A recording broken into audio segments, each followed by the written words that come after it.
संत वृंद जो विराजमान है, समाज के पूजनीय संत हैं, और इस समाज के सब रत्न जो विराजमान हैं, उनको भी मैं हाथ जोड़कर प्रणाम करता हूं। आज ये कुंभ नहीं, ये महाकुंभ है, और इस महाकुंभ में पहले भी संतों ने कहा है कि वो जात का नहीं, वो किसी बाप का नहीं, और जो बाप का नहीं वो किसी राष्ट्र का नहीं। क्या जिस तरह से पूरा रबारी समाज यहां जो विराजमान है, मेरे साथ में सभी राजनेता और जोधपुर से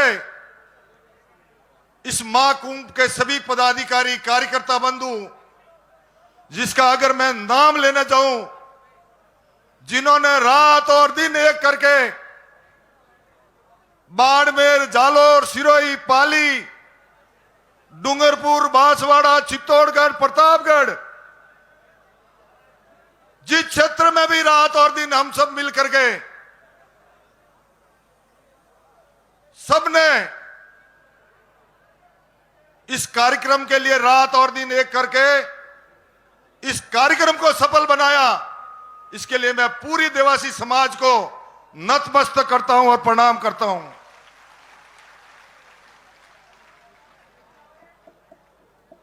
हर क्षेत्र में अपनी अपनी बात रखने के लिए समाज का एक ही है मैनिफेस्टो, जो समाज के लिए कुछ करने की हिम्मत रखते हैं। और आज आपने ये जता दिया है कि आने वाले समय में मुझे गर्व होता है, मैं आपके सामने खड़ा हूं। 2003 से लगाकर आज की तारीख में मुझे गर्व होता है कि 8 विद्यालय आवासीय हमारी पूरे राजस्थान में बना दिए। जयपुर के अंदर छात्रावास, ये जिस तरह से काम किया है, किसी ने कहा कि महिलाओं के लिए, बच्चियों के लिए हॉस्टल 27 करोड़ 60 लाख में सिरोही में बना के तैयार किया है। हरियाली, डूंगरपुर, बांसवाड़ा, कोटा, झालावाड़, उसके बाद में सिरोही, जैतेसर, जैतारण, जोधपुर, ये जो आवासीय विद्यालय उस समय बने, मैं भोपाल बा को और आसूराम जी पसवाला को प्रणाम करता हूं। उनको मैं, जिनकी प्रेरणा थी, उनका सबका आशीर्वाद था। कई लोग कह रहे थे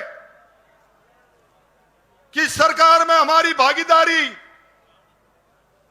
मैं आज डंके के शॉट में कह सकता हूं कि जब राजस्थान में मैं मंत्री था तो 15 आदमी मेरे जयपुर के अंदर रबारी समाज के बैठे मिलते थे और सभी पदों पर थे। तो यह गर्व है। कई लोग बात भी करते हैं, गोवर्धन जी और हमारे जगदीश जी, उस समय भी आज हमें गर्व होता है, पहली बार रबारी समाज का आरपीएस रामू राम जी को बनाया था। ये हमारे लिए गर्व की बात है। लोग कई तरह की बातें करते होंगे, परंतु जिस तरह से रतन जी का टाइम आया, उन्होंने भी मेहनत की, मेरा भी टाइम आया तो हमने सबने मिलकर मेहनत की, और अकेले ने नहीं की, रबारी समाज के और भी सबने मिल करके कंधे से कंधा मिलाकर उसके लिए सहयोग किया। उसके लिए मैं नमन करता हूं उनको। लोग बातें करते हैं। आज मैं आपको पट्टे देने की योजना बनाई, 700 वर्ग मीटर 700 वर्ग मीटर के भूखंड निःशुल्क देने की योजना बनाई। वो पशुपालक कल्याण बोर्ड की तरफ से बनाई, ये मैंने बनाई थी उस समय। इंश्योरेंस की योजना बनाई, बीमा की पॉलिसी बनाई, और बाहर जाने वाले लोगों के लिए जो माइग्रेशन करते थे उनके लिए शस्त्र देने की योजना बनाई, ताकि हमारा भाई कोई बाहर जाए उसके लिए जो योजना बनाई। आज लोग कई तरह की बातें करते हैं। ऊंट के लिए योजना बनाई, 10,000 रुपए ऊंट के लिए हमने देने चालू किए। गाय का इंश्योरेंस करना चालू किया। आज हमारे जितने भी एमपी, हरियाणा, मध्य प्रदेश का अभिनंदन करता हूं, स्वागत करता हूं। तय होगी। दूसरा, आप सबको पता है, रोहिणी कमीशन जो बना सेंट्रल गवर्नमेंट में, वो उसमें भागीदारी ओबीसी वर्ग का वर्गीकरण के लिए जो काम चल रहा है, उसमें विशेष तौर से रबारी समाज का नाम हो। आज हमारे मैनिफेस्टो में जिस तरह से सभी ने मिलकर, जोधपुर की टीम ने मिलकर मैनिफेस्टो जो बनाया कि हर जिले में हमारा एक आवासीय विद्यालय हो, बहुत अच्छी बात थी कि आपने सबने मिलकर के वो आवासीय विद्यालय के लिए जो डिमांड की, ताकि आने वाले समय में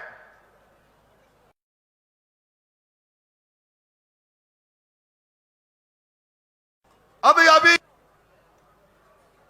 आप सबको पता है कि जिस तरह से खेमराज जी हमारे बीच में, मैं धन्यवाद देता हूं उनको। जयपुर के अंदर जब छात्रावास की बात आई,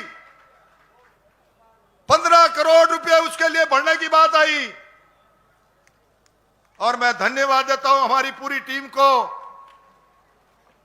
सिर्फ जाकर के बैठे, 15 करोड़ की बात चल रही थी, और साथ में जाकर के मीटिंग चली, और मीटिंग में 15 लाख में रबारी समाज को जो भूखंड दिया जयपुर के अंदर, 15 करोड़ का 15 लाख में, और समाज के हर घर से, हर परिवार से सबने मिलकर उस छात्रावास का जो निर्माण का काम चल रहा है, उसके लिए आप सबकी भागीदारी है। मैं तहे दिल से पूरे राजस्थान के रबारी समाज को नमन करता हूं और प्रणाम करता हूं कि आने वाले समय में जयपुर के अंदर अपना छात्रावास बने। और उसके बाद में ये लड़ाई यही खत्म नहीं होने वाली। अपने यहां गुजरात से भी सब मेहमान पधारे हैं, उनको भी कहना चाहता हूं कि जब हरिद्वार में धर्मशाला की बात थी, हरिद्वार के अंदर रबारी समाज की धर्मशाला की बात थी, तो गुजरात के जितने भी राजनेता या विराजमान हैं, तहे दिल से उनको मैं धन्यवाद देता हूं। राजनीतिक क्षेत्र में अगर कोई चेतना लाई, तो ये गुजरात की जो टीम मेरे सामने बैठी है, उन्होंने रात और दिन एक करके राजस्थान में दौरे किए। तब राजस्थान के अंदर राजनीति चेतना आई। लोग कहते हैं कि सागर भाई को प्रभारी बनाया था, तब से लगा कर एक नई चेतना आई। उसके बाद में रणछोड़ भाई आए, और ऐसे करते करते लोग कहते हैं कि हमारी सरकार में भागीदारी। मैं समझता हूं कि अभी अभी सरकार में बहुत नई भागीदारी हमारे गुजरात से बाबूभाई देसाई, बाबूभाई रबारी को राज्यसभा में नियुक्त किया, उसके लिए भी मैं बधाई देना चाहता हूं। क्योंकि आज की तारीख में लोग कहते हैं, स्टेज पे चल रहा था कि कई राजनेता, मैं तो अपनी डायरी लेके बैठ जाओ और उसमें लिखना चालू कर दो और कंपटीशन। कई कहते कि हमारे बोर्ड का गठन नहीं हुआ, बोर्ड में नियुक्ति नहीं हुई। मैं कमजोरी उसकी गिनता हूं आपसे, क्योंकि मेरी टाइम में बोर्ड 2003 और 4 में जब पशुपालक कल्याण बोर्ड का गठन किया, हमारी पूरी टीम मिलकर के हम गुजरात गए। गुजरात साथ जाकर के वहां से कागज लाए, डॉक्यूमेंट्स लाए और राजस्थान में अपना पशुपालक कल्याण बोर्ड का गठन किया। उसमें पहली नियुक्ति मेरी हुई और उसी समय मैंने 3 आवासीय विद्यालय बनाए। उसके बाद में वापस सरकार आई तो हमारे यहां से जिस तरह से बोर्ड में वापस नियुक्ति हुई, भूपेंद्र भाई गोवर्धन जी जो हमारे बीच विराजमान है, इनकी नियुक्ति हुई और नियुक्ति होने के बाद में 15 मेंबर और साथ जोड़े।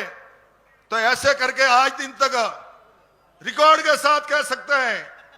अब रही टिकट की बात, जीताना जनता और रबारी समाज को है भाई, कोई एक आदमी जीत नहीं सकता। और मैं आपके सामने खड़ा हूं, कभी न कभी ऐसा कभी रतन जी ने नहीं सोचा, ऐसा मैंने भी नहीं सोचा, और ऐसे हमारे गुजरात के जो भाई थे जो चुनाव लड़ रहे थे, मैं धन्यवाद देता हूं। मावजी भाई हमारे बीच में बैठे हैं, एक रबारी समाज का जो रिकॉर्ड बनाया, रिकॉर्ड बनाकर जीत अर्जित की, उसके लिए मैं उनके पूरे विधानसभा क्षेत्र को धन्यवाद देता हूं। इसी तरह से आने वाले समय में वुल बोर्ड की बात चल रही थी। पहले सागर भाई रबारी थे, उसके चेयरमैन। जब हमारे पास में भी बात आई और पूरी टीम ने कहा कि भाई अब गोवर्धन जी के प्रॉब्लम है और क्यों ना इसका चेयरमैन गोवर्धन जी को बनाया जाए, तो हमने हंसी और खुशी के साथ में कहा गोवर्धन जी हमारे हैं, गोवर्धन जी को बनाना चाहिए और बनाया।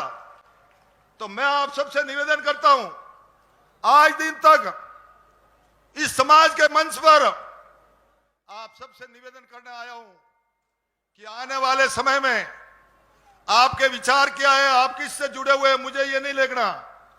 मुझे ये देखना है कि रबारी समाज का महाकुंभ है और इसमें आपने घर से लगाकर जिस तरह से पूरे समाज ने मिलकर ये जोधपुर का रास्ता तय किया है, इसके लिए मैं पूरी समाज को बहुत बहुत साधुवाद और धन्यवाद देता हूं। छात्रावास अभी राजस्थान में बनेंगे, बढ़ते रहेंगे। जयपुर में छात्रावास बना दिया, अभी हमारा एक ही लक्ष्य है कि दिल्ली के अंदर भी हमारा छात्रावास बने।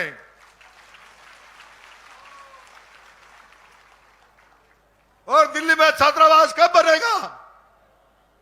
छात्रावास कब बनेगा? जब आपका कोई भाई दिल्ली में जाकर बैठेगा और बैठ करके उसकी पैरवी करेगा, तो आने वाले समय में दिल्ली अपन से दूर नहीं। इस लक्ष्य को लेकर चल रहे हैं कि आज जितने भी संत महात्मा मेरे साथ विराजमान हैं, मैं उनको वंदन करता हूं, प्रणाम करता हूं कि आप सबने इस समाज के साथ में समय निकाल करके आप इस समाज से समाज के कार्यक्रम में पधारे, क्योंकि संत वृंद है। संतों ने जिस तरह से जो प्रणाम और उनका जो आशीर्वाद आज अपन को मिला है, ये हमारे लिए बहुत बड़ी सौभाग्य की बात है। दूसरा, मुझे पता है तीर्थगिरी जी महाराज रोज मुझे कहते हैं कि हम संत हो गए, पर रबारी समाज का सिटिंग पावर बहुत तेज है।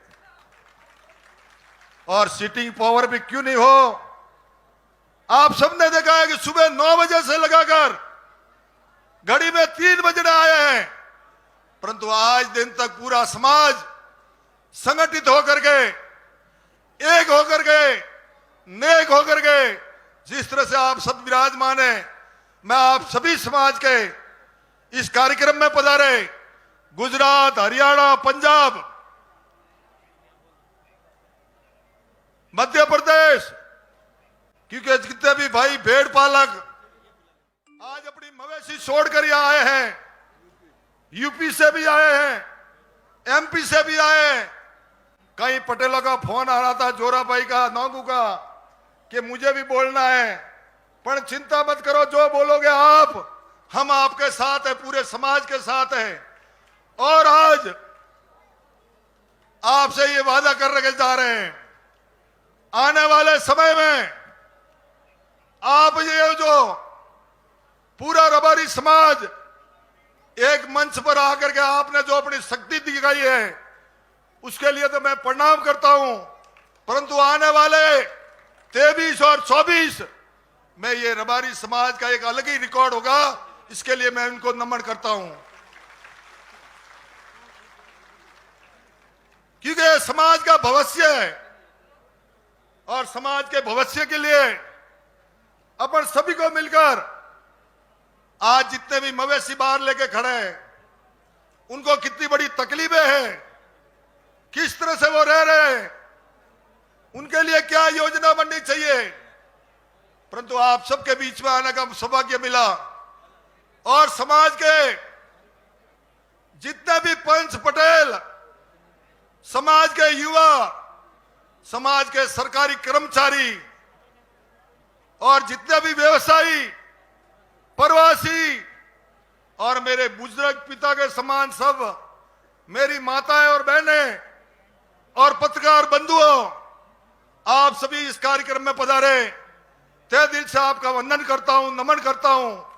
कि सुबह से लगाकर मुझे पता है कई लोगों के लिए पानी की व्यवस्था कम पड़ी होगी, परंतु आज पूरा जोधपुर शहर यह महसूस कर रहा है, राजस्थान की सरकार को खुद को पता चल गया कि रबारी अब बोला है, और जब जब रबारी बोला है, राज सिंहासन डोला है।